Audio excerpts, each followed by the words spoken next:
Audio. Is it really that important? I mean, let's be honest, would you watch this video if it sounded like this? Nah, I didn't think so. That's why we're talking audio.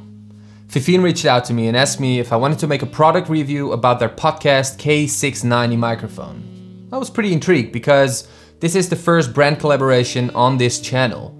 So I said yes, under one condition. I'm going to be honest about this review. I'm not gonna, sell bullshit to you guys because I want to make $1. So just so you guys know, I'm completely transparent. If I don't like the product, I'll also tell this in this video. And I'm going to compare it to my personal favorite microphone. So, I put the bar way up high. So let's see what we're dealing with.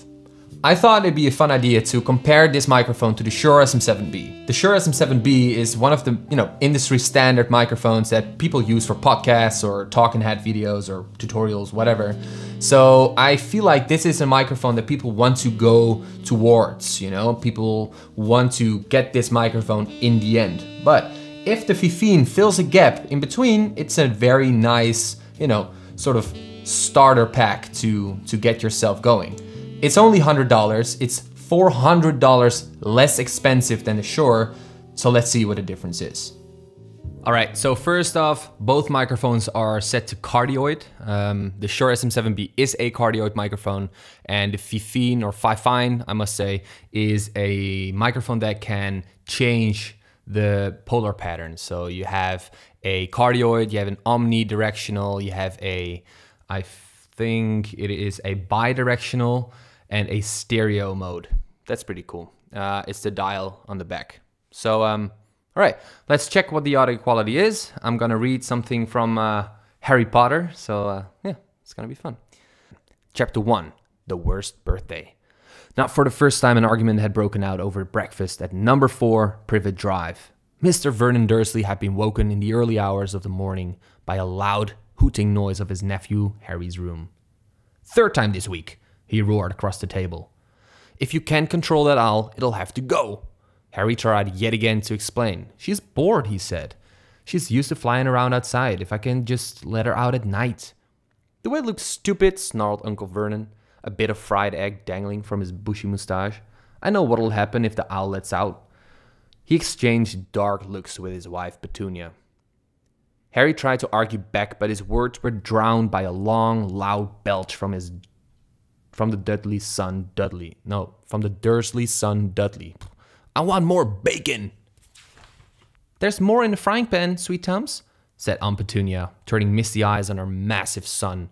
"We must feed you while we've got the chance. I don't like the sound of that school food." "Nonsense, Petunia. I never went hungry when I was at Smeltings," said Uncle Vernon heartily.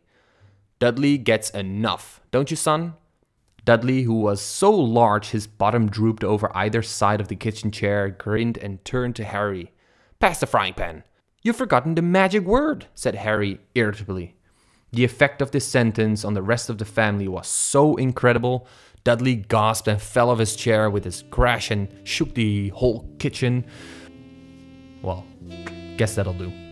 All right, guys, let's be honest. Did you think the audio of this microphone would be that good? I didn't. Let me know in the comments below what your thoughts were and what your thoughts are right now after hearing the comparison. And, yeah, I would love to hear that. I'm curious. So let's talk about the positive things and maybe the negative things if there are some. Let's start with the positive, of course. I think the build quality of this device is phenomenal. I think it's very nice that they constructed a full metal body. Also, I like that they included a stand so you can pick it out of the box, put it on your desk, plug the USB cable in and start recording. It's that simple. It takes seconds. I also like that they provide a very nice packaging.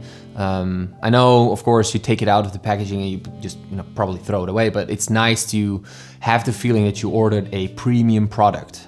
That's something that is pretty important to me. If you get a flimsy, broken box, it feels cheap. And this definitely does not feel cheap. Also, I think it's pretty cool that they added a small adapter in the box so you can screw it on every sort of microphone stand you have laying around. It's pretty, nice to have this addition so you're not stuck with this rotating sort of standard stand they put on it. You can just screw it off and you're good to go. Now, of course, the thing that is most important, that's the sound quality. I was pretty impressed actually. I was expecting to, you know, hear not really dynamic sound, like no low end, a lot of high treble end, you know, it's like what these usual cheaper microphones sound like. But this one sounded very rich and full, and even though it does not have as much bass as the Shure SM7B does, obviously, but it does have a nice amount of bass and dynamics in the low end. So I really liked it, and I think it is a very nice and good microphone for the price. Again, I highly recommend it if you don't have the budget for a more expensive microphone such as the Shure. Go for this one. It is a steal, it's very nice, it's packaged well, it feels very nice in the hands, and it looks great. But there are a few things that I don't really like, and that is, for example, the USB port on the bottom is very old and flimsy. You know, the cable goes in, but it feels loose, and you know, if you're recording important stuff, you don't want your USB cable to fail, basically. So yeah, they could have done a better job on that one. Also, I don't really like that you do need an additional pop filter. I feel like if you build a microphone that needs a pop filter, provide the pop filter. Put it in a box, even though it's a cheap one or whatever, you can make a nice package out of it, but now you have to buy a pop filter externally. I don't really like that. For example, with the Shure, you get two different foam, like slide-ons you can put on top that will prevent these pops from happening. And of course, this is a more expensive mic, but I wish they just, had this little foam ball that you can put on top that would even, take out all the pops. So that's one thing that they could have, or two things that they could have sold. And quite honestly, that is it. So I'm curious what you think, guys. Let me know, because yeah, it is a very interesting product, especially for the price. So yeah, will you buy it? Will you wait for something else, or will you save up money for the Shure SM7B, or what's your thought on this one? Let me know in the comments below, and if you have any questions, of course, you can reach me there as well. Thanks for watching, and I'll see you in the next one.